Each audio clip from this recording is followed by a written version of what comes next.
G'day guys, well I'm just moving, I was swapping the VL there and this VN around today, so I can drive, I'll push the VL straight into the engine crane there and drop that engine in after I swap the K-frame.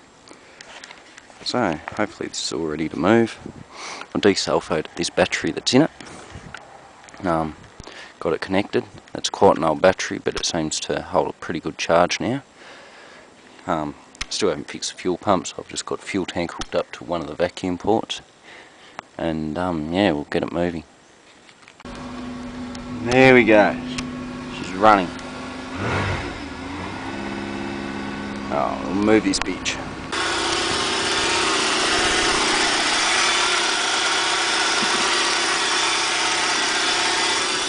And it'll stop in a minute.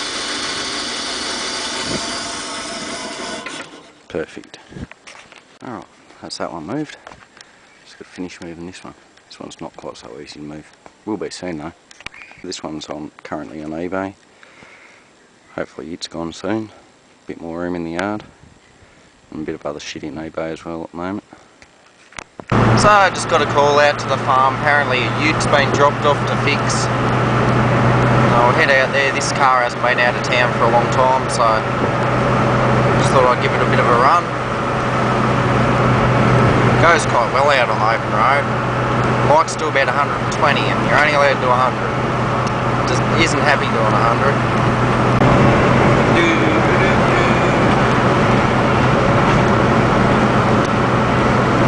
And it runs nice and cool, this car. Rarely gets past half.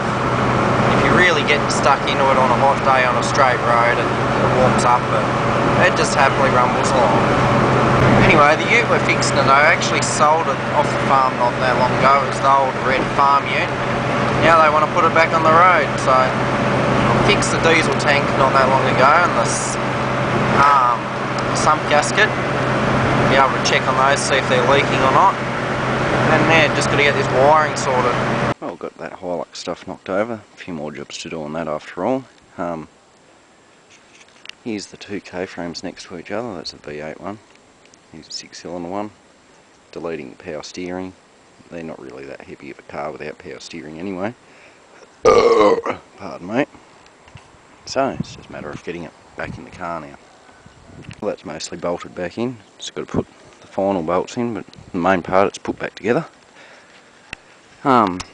Just got to hook up the steering, sway bar, tighten up the lower control arm bolts. And I purposely left the steering not connected because the power steering steering column's a little bit bigger than the manual steering one, so yeah, I've got to change that anyway, and when I change the column I've got to change the pedal box to a manual one, so might as well just leave that for a little while. So once this is all bolted back together, we'll lift that motor and hopefully just drop it straight in and have no issues really at all. I will pull it back apart again at one stage to paint everything, like underneath the back, but I just want to make sure everything fits properly first and get a good idea of how the conversion will go. So I've just finished tightening up all the bolts. Everything went quite well. There's a few bushes to replace later on.